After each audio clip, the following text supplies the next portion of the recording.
கவலையற்றவர் நிர்வாணமா உட்கார்ந்துருக்காரு. சரி, நிர்வாணமா உட்கார்ந்துக்கிட்டு யாரும் போனாங்கன்னா இந்த நாய் போகுது, இந்த பன்றி போகுது, கழுதை போகுது, எருமை போகுது, இப்படி சொல்லிட்டு இருப்பாங்க. சரி, யார் போனாலும் அடமொழி வச்சு சொல்றது வழக்கம். அப்ப பாருங்க வள்ளலார்ட்ட போய் சீடர்கள் சொல்றாங்க, ஐயா நம்ம இந்த பாதையில போவோம், நாங்க ஒரு சாமியா இருந்து எல்லாரும் திட்டிக்கிட்டு இருக்கேன், அந்த பாதையில போக கூடாதுன்னு. வள்ளலார் சொன்னாரு அப்படிலாம் மாத்த வேண்டாம், நம்ம எப்போதும் போற வழி அதுதானே, அப்படியே போகணும்னு போனாரு. வள்ளலார் போற போது சொன்னாராம், இதோ மனிதர் போகிறாருன்னு கை எங்க வச்சு சொன்னாராம். அது வரைக்கும் நிர்வாணமா உட்கார்ந்து இருந்த அந்த சாமியாரு மறைக்க வேண்டிய இடத்துல கை வச்சுக்கிட்டு சொன்னாராம், இதோ மனிதர் போகிறாருன்னு. மனுஷன் வந்துட்டார்ல, அவருக்கு தெரியுது யாரு மனிதன்னு. இப்ப யார் மனிதன்னு கேட்கிற கேள்விக்கு இருந்துச்சு. ஆனா அவர் யார் தெரியுமா? அவர் பேரு ராமலிங்கம், இவர் பேரு ராமலிங்கம். அவர் தோப்பா சாமியார்னு பேரு. ரொம்ப காலம் அங்கேயே இருந்தாரு. மிகப்பெரிய ராணுவ பெரிய பணியாற்றினார். அப்படிப்பட்ட மகத்துவம் வாய்ந்த கதைகளும் காரணங்களும் இருக்கு. இவ்வளவு மகத்துவம் வாய்ந்த வள்ளலார் மேலே வழக்கு எங்க? கடலூர் நீதிமன்றத்துல. கடலூர் நீதிபதி வெள்ளக்காரன் வழக்கறிஞர் முத்துசாமி ஐயர் வழக்கு தொடுத்தவர் ஆறுமுக நாவலர். சரி, எதுக்கு? வள்ளலார் என்ன தப்பு பண்ணாரு? மலையை உடைச்சு வித்தாரா? மண்ணள்ளி வித்தாரா? இல்ல சாராய போத்துக்கு ஒருவேளை 10 ரூபா கூட வச்சு வித்தாரா? அதை செஞ்சவன் பூரா கௌரவம் தர்ற அந்த நாட்டுல. ஆனா வள்ளலார் மேலே வழக்கு. நீதிமன்ற உத்தரவு வள்ளலார் நீதிமன்றத்துக்கு வரணும்னு. வள்ளலார் நீதிமன்றத்துக்குள்ள நுழையிறாரு. உட்கார்ந்து இருந்த எல்லாரும் எந்திரிச்சு நின்று கும்பிட்டாரு. இப்ப ஆறுமுக நாவலர் கும்பிடுறாரு, நீதிபதி கும்பிடுறாரு, வழக்கறிஞர் முத்துசாமி ஐயரும் கும்பிடுறாரு. இப்ப நீதிபதி கேட்கிறாரு ஆறுமுக நாவலர், நீதானே வழக்கு தொடுத்த, நீதானே அவருக்கு எதிரி, நீ ஏன் கும்பிட்டேன்னாரு. அவர் சொன்னாரு, என்னன்னு தெரியல, அவர் பார்த்தா கும்பிடணும்னு தோணிருச்சு, என்னை அறியாமலே கும்பிட்டேன்னாரு. வழக்கு அன்னைக்கே தள்ளுபடி. கதையினுடைய கருத்து என்ன சொல்ல வருது? எதிரிக்கு கூட வள்ளலார பார்த்தா கும்பிடணும்னு தோணுச்சு. அதான் வாழ்க்கை.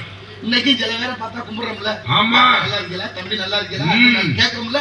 ஏன்னா சில பேரை பார்த்தா கும்பிட தோணுது, சில பேரை பார்த்தா கும்பிட தொலைக்கணும்னு தோணுது. படுத்துறாங்க, சும்மா இருந்தாலும் படுத்துறேன், பதவியில இருந்தாலும் படுத்துறேன். அதிகாரிகள் எல்லாம் கும்பிடுறது அன்பினாலையா? என்னத்தையாவது இடைஞ்சல் பண்ணுவாங்க, என்னையே கும்பிட வேண்டும். பாரடைத்து பொய்யவை என்று பட்டினத்து பிள்ளையை போல் யாரும் துறக்க அரிது அரிதுன்னார் தாய் மாணவசாமி. ஒரு நாட்டுல அந்த காலத்துல மன்னர் ஆட்சி கேள்விப்பட்டிருக்கீங்களா? மன்னர்களுக்கு எல்லாம் அறிவு கொஞ்சம் குறைவான். நான் சொல்லல, இலக்கியங்கள் சொல்லுங்க. மன்னருக்கு அறிவு குறைவானதான் மந்திரியை கூட வச்சிருப்பாங்க. வரும் பொருள் உரைத்தல், மந்திரி கழகு வரும் பொருள் உரைத்தல். நாளைக்கு என்ன நடக்குன்னு இன்னைக்கு சொல்றேன் தான் மந்திரி. எப்ப? அந்த காலத்துல. இப்ப அப்படியா இருக்கு? சரி, அதை விடுங்க. இப்ப பாருங்க, மந்திரி கூப்பிட்டு யோசனை கேட்கிறார், நம்ம நாடு இன்னும் வளமையாக்கணும், என்னென்ன பண்ணலாம்னு கேட்கிறார். உடனே சொன்னார், நம்ம வேணா வித்தியாசமா மாத்தி ஏதாவது செய்வோமேனு மந்திரி சொன்னார். மன்னரும் சரி, என்ன மாத்தி செய்யலாம்னு கேட்டாரு. நம்ம என்ன ஒண்ணு செய்வோம், இரவை பகலாக்குவோம், பகலை இரவாக்குவோம்னு. என்னடா அது இயற்கையை மாத்தி நல்லா இருக்குமா? அது இல்ல, அப்படித்தான் செய்யணும். பகல்ல பாக்குற வேலையை பூரா இரவுல பாக்கட்டும், இரவுல பாக்குற வேலையை பூரா பகல்ல பாக்கட்டும். மீறினா தண்டனை. என்ன தண்டனை கொடுக்கலாம்? பகல்ல பாருங்க, யாரும் வெளியில வரக்கூடாது. இரவுல என்ன தூங்குனீங்களோ அது மாதிரி தூங்கணும். ஒருவேளை பகல் நேரத்துல யாராவது சிறுநீர் கழிச்சா தலையை வெட்டணும். ஒருவேளை மலம் கழிச்சா காதை அறுக்கணும். இப்படி ஒரு திட்டத்தை போட்டாச்சு. கற்பழிப்புன்னு ஒண்ணு தெரிஞ்சுச்சுன்னா அவனுக்கு 50,000 ரூபாய் அவதானம். இப்படி போட்டாச்சு. பாருங்க, ஒரு நாள் இங்க நம்ம ஊர்ல இருந்து, நம்ம மணமேல்பட்டியில இருந்து அண்ணன் மனோகரன் மணிவண்ணன் 2 பேருமே அந்த நாட்டுக்கு போயிருக்கிறாங்க. ஆமா, அங்க போனா அவங்களுக்கு எப்போது இரவு தான், பகல் தாங்க. அங்க பகல் நேரம் சிறுநீர் கழிக்கலாம்னு போயிருக்கிறாங்க. அவங்க சட்டத்தை மாத்தி வச்சிருக்கிறாங்க. படக்குன்னு வந்து 2 பேரும் கைது பண்ணி கொண்டு செல்ல அடிச்சிட்டாங்க. எதுக்குடா சிறுநீர் கழிக்கிறேன்? இது இரவு நேரத்துல எப்படி கழிக்க போச்சுன்னு கேட்கிறேன். என்னடா பட்ட பகல்ல சூரியன் இங்க இருக்கு, நீ பாட்டு இப்படி சொல்றீங்களே, இந்த குழப்பம் வந்துருச்சு, செல்ல அடைச்சாச்சு. இப்ப இரவு நேரம் தானே அந்த நாட்டுல, பகல் வந்துருச்சு. மன்னர் வந்தாரு, என்னப்பா இன்னைக்கு விசாரணை எதுக்கா? ஆமா, 2 பேர் வந்தாங்க எங்கேயோ வேற ஊர்ல இருந்து. பகல் நேரத்துல சிறுநீர் கழிக்கிறாங்க, அதனால புடிச்சு வச்சாச்சு. உத்தரவு போடுங்க, தலையை வெட்டுவோம். இப்ப தூக்கு தண்டனை கொடுக்கணும். 2 பேரையும் கூட்டிட்டு வர சொல்லி தூக்கு தண்டனை போட சொல்லியாச்சு. தூக்குல போட போறது எங்க அண்ணன் மணிவண்ணன் சொன்னாரு, ஐயா தூக்குல போடுறீங்க, என்னைய முதல்ல போடுங்க, அவனை அப்புறம் போடலாம்னாரு. அவர் மனோகரன் சொன்னாரு, அவரை முதல்ல போடாதீங்க, என்னைய முதல்ல போடுங்க, 2ஆவதா அவரை போடலாம்னாரு. மன்னருக்கு மந்திரிக்கு ஒரே அதிர்ச்சி. ஏண்டா சாக போறது யார முதல்ல போட்டாருன்னா 2ஆவது போட்டாரு, சாகத்தான புரியும், இதுல என்ன அதிசயம்னு கேட்டேன். அப்ப மணிவண்ணன் சொன்னாரு, ஐயா முதல்ல தூக்குற போடுறவங்களுக்கு சொர்க்கம் கிடைக்குமா, அதுல இந்திர பதவி கிடைக்குமா, நான் இந்திர பதவிக்கு போகலான்னு ஆசைப்படுறேன், அதனால என்னைய தூக்குல போடுங்கன்னாரு மணிவண்ணன். பக்கத்துல இருக்க சொன்னாரு, இல்ல என்னைய போடுங்க, நான் தான் இந்திர பதவிக்கு போகணும்னாரு மனோகரன். இப்ப மன்னர் மந்திரி என்ன செய்வாங்க யோசிச்சாம பாருங்க. படக்கு உங்க 2 பேருக்கு சாதாரணமா நடமாடுற குடிமகன்கள் நீங்க, நான் மன்னர், அவர் மந்திரி, நாங்க எப்படி விட்டு கொடுக்க முடியும்? அதனால மந்திரியை கூப்பிட்டு முதல்ல என்னைய தூக்குல போடு, நான் இந்திரன் ஆகுறேன், அதுக்கப்புறம் நீயும் தூக்குல இருக்க, உன்னைய மந்திரி ஆக்குறேன். சும்மா புரியுதா? இப்ப மணிவண்ணன் மனோகரன் பார்த்த வேலை என்னன்னு, இப்படி முட்டா மந்திரிகளும் முட்டா மன்னர் இருந்தா நாடு வழங்க மாட்டா, நம்ம செஞ்சுக்குவோம்னு அந்த முடிவை எடுத்தது மாதிரி இருக்கு. அதுக்கு விளக்க மக்களுக்கு நமக்கு பெரிய எடுத்து போடலாம். அரமணை கோழி விட்டாங்க உழைக்கும் ஆகினால இடத்தின் சிறப்பை பார்க்கின்ற நடந்தாய் வாழி காவேரி, நடந்தாய் வாழி காவேரி, நடந்தாய் வாழி காவேரி, நடனக்கே செழிக்க நன்மையெல்லாம் திறக்க, நாடகமே செழிக்க நன்மையெல்லாம் திறக்க, நடந்தாய் வாழி காவேரி.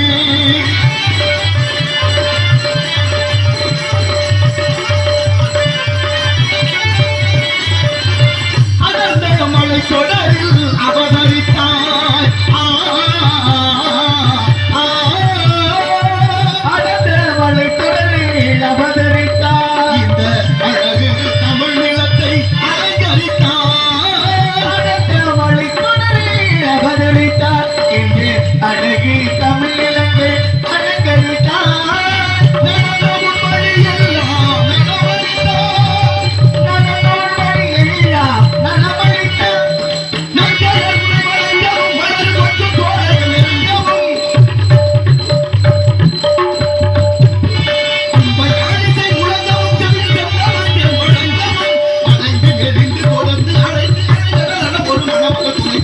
நடந்தாய் வாழி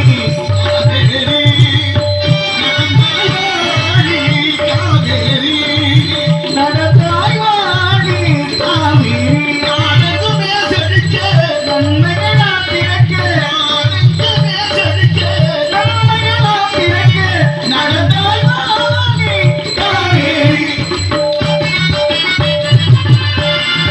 உணவளிக்கும் உணவற்கெல்லாம் பெண்ணா,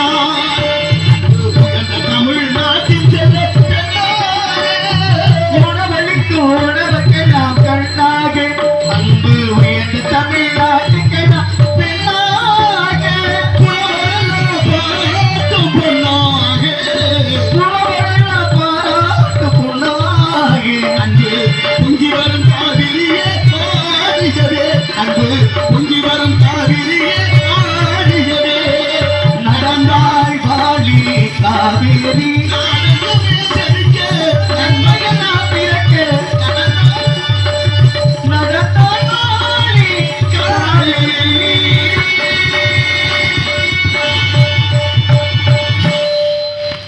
நன்றி நன்றி நன்றி. ஒரு வினாடி தாமதம்னாலும் மாத்திரை தள்ளி போயிடுது. மாத்திரை போடலைன்னா பிரச்சனை வந்துருது. மாத்திரை போட்டு எல்லாத்துக்கும் மாத்திரை ஆகி போச்சு. மாத்திரை எதுக்கு தான் இல்லை, இலக்கணத்துக்கு மாத்திரை வச்சாங்க. கால் மாத்திரை, அரை மாத்திரை, முழு மாத்திரை, முக்கால் மாத்திரை. ஒரு மாத்திரை குடிலுக்கு எவ்வளவு மாத்திரை, நெடிலுக்கு எவ்வளவு மாத்திரைன்னு கணக்கு இருக்கு. இப்ப மாத்திரைன்னா உடல்நிலை சரியா இல்லை. ஆங்கில மருத்துவம் எவ்வளவு வேகமா வளர்ச்சி ஆகுது.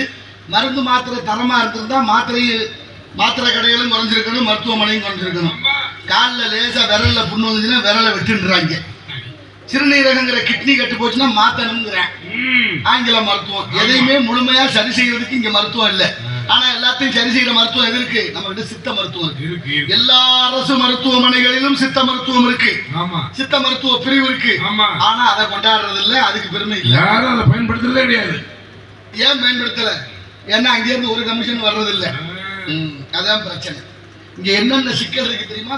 நடந்தாய் வாழி காவேரி, காவிரி வெள்ளம் பெருக்கெடுத்து ஓடுது. முக்கொம்பு வழியாக, கல்லணை வழியாக, சீர்காழி தாலுகா பூம்புகார் என்ற காவிரி பூம்பட்டினத்துல போய் கடல்ல கலக்குது. பல லட்சம் கன அடி தண்ணி, பல லட்சம் கன அடி தண்ணி ஆண்டுக்கு ஒரு முறை கடல்ல வீணா கலக்குது. அதை சேர்த்து வைக்க நாட்டுல திட்டம் இல்ல. பச்சை தண்ணிய பாக்கெட் போட்டு விற்க வேலை செய்தாரு. எவ்வளவு ஆபத்தான உலகம், எவ்வளவு ஆபத்தான பாதை. நீரின்றி அமையாத உலகு, யார் யாருக்கும் வானின்றி அமையாத ஒழுக்கு என்று வள்ளுவர் பாடுகிறார். இன்னைக்கு தெரியுமா, நம்ம சிவகங்கை மாவட்டம் பக்கத்துல ராமநாதபுரம் மாவட்டம், ராமநாதபுரம் மாவட்டம் ஆப்பநாடு, கடலாடி, முதுகலத்தூர் என்ற 3 தாலுகாவிலே நம்ம வைகை ஆறுன்னு ஒண்ணு ஓடுது. சிவகங்கை மாவட்டம் ராசசிங்க மங்கலம் என்ற ஆரசு மங்கலத்துல கலக்குது. தமிழ்நாட்டுக்குள்ள பக்கத்து மாவட்டத்திலிருந்து ஓடுற அந்த வைகை ஆற்றிலிருந்து ஒரு கால்வாயில பிரித்து ராமநாதபுரம் மாவட்டம் ஆப்பனூர் அந்த 3 வட்டங்களுக்கும் நீர் கொடுக்க மறுக்குது இந்த நாட்டோட கட்டமைப்பு. எவ்வளவு பெரிய ஆபத்து பாருங்க. நீதிமன்றத்துல வழக்கு தொடுக்கிறாங்க. வழக்கு தொடுத்தவருக்கு 500 ரூபாய் அவதாரம் விதிக்குது நீதிமன்றம். எதுக்குடா போராடுறேன்னு கடைசியா தீர்ப்பு சொல்லிருச்சு.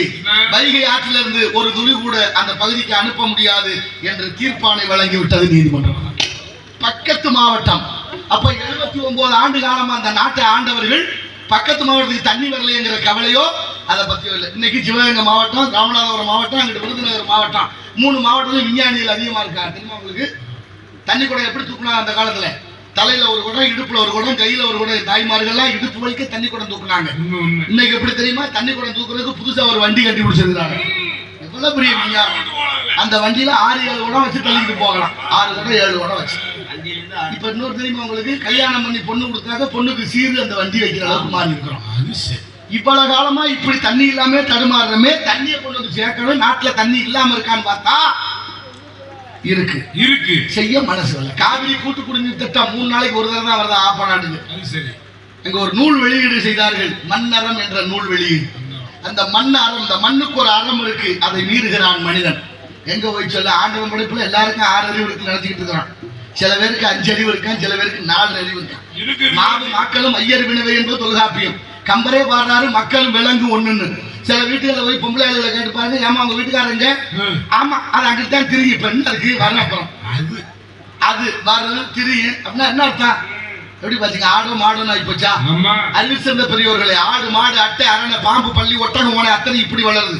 மனிதன் ஒருவனைத்தான் மேல் நோக்கி வளர வைத்தான் இறைவன். அதனாலதான் நமது மொழியான தமிழ் மொழி இலக்கணம் அதற்கு உயர்தினை என்று பெயர் வைத்தது. உயர்வுனா எதிர்ப்பதன் தாழ்வுன்னு சொல்லி இருக்கலாம். ஆனா உயர் குணம் ஏவிய தமிழன் அதை தாழ்வுன்னு சொல்லாம அகரிமை என்று பெயர் வைத்தான். புரியணும்ல? பாகக்காய் கசக்கும் இல்ல? பாகற்காய் கசக்குங்கிறது உலகத்துக்கே தெரியும். ஆனா தமிழ் அதுக்கு கசப்பு காயின்னு பேர் வைக்கல, பாகற்காய்னு பேர் வச்சான். வெள்ளக்காரன் அடிச்சு பாக்குறான், கசந்துச்சு, அவன் அப்படியே பேர் வைத்தான். அது கசப்பு காய் என்று ஆங்கிலத்துல பிட்டர் கார்டுன்னு பேர் வைத்தான். ஆனா தமிழன் பாகற்காய்னு பேர் வைத்தான். என்ன அர்த்தம்? பாகுனா இனிப்பு, அற்றதுனா இல்ல, அது இனிக்காது, கசக்கும் என்று சொல்லாமல் சொல்லி வைத்த இந்த உயர்ந்த குணம் படைத்த தமிழ் சமூகம் எப்படி இருக்கு இந்த நிலைமை? ஒன்னும் சொல்றதுக்கு இல்ல. என்னத்த சொல்லி யாரு கேட்க போறான்? யாரு கேட்கிறா?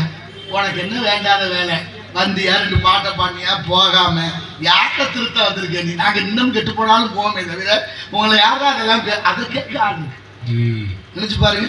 என்ன செய்வார்? ஒரு பெரிய தண்டவாளம், சரி, 2 தண்டவாளம் இருக்கு. ஒரு தண்டவாளத்துல தொடர் வண்டி அடிக்கடி போறது, சரி. ஒரு தண்டவாளத்துல எந்த போக்குவரத்தும் இல்ல, சும்மா இருக்கு, சரி. அந்த போக்குவரத்து இல்லாத தண்டவாளத்துல ஒரு குழந்தை விளையாடுது. அதிகமா தொடர் வண்டி போற தண்டவாளத்துல ஒரு 10 குழந்தைகள் விளையாடுது. இப்ப தண்டவாளத்துல தொடர் வண்டி வருது. யாரை காப்பாற்றணும், யார கொல்லணும் சொல்லுங்க பாப்போம். ஒரு முடிவு நல்லா கேட்டுங்க. ஒரு தண்டவாளம் போக்குவரத்து துண்டிக்கப்பட்ட இடம், அதாவது போக்குவரத்து இல்ல, அதுல ஒரு குழந்தை விளையாடு, ஒரு குழந்தை விளையாடு. இங்கே போக்குவரத்து அதிகமா உள்ள தண்டவாளத்துல 10 குழந்தைகள் விளையாடுது. தொடர் வண்டி வந்துருச்சு. எந்த பக்கம் ஒதுக்குறது? 10 குழந்தைய கொண்டுட்டு ஒரு ஆளை காப்பாத்துறதா, ஒரு ஆளை காப்பாத்திட்டு 10 பேரை கொள்றதா? சொல்லுங்க பாப்போம் ஒரு முடிவு. என்ன அப்படி சொல்றது? எல்லா உயிரும் 10 உயிர், ஒரு உயிர். அதனால ஒரு உயிர் போனா பரவாயில்ல, 10 உயிரை காப்பாத்தும். அதாங்க இதுல வர்றீங்க. சும்மா சொல்லுங்க, ஆமான்னா ஆமானுங்க, இல்லைன்னா இல்லை. அவர் என்ன வந்துருச்சு பாருங்க, எல்லாருக்கும் அதான் தோணும். 10 குழந்தைகளுக்கா ஒரு குழந்தை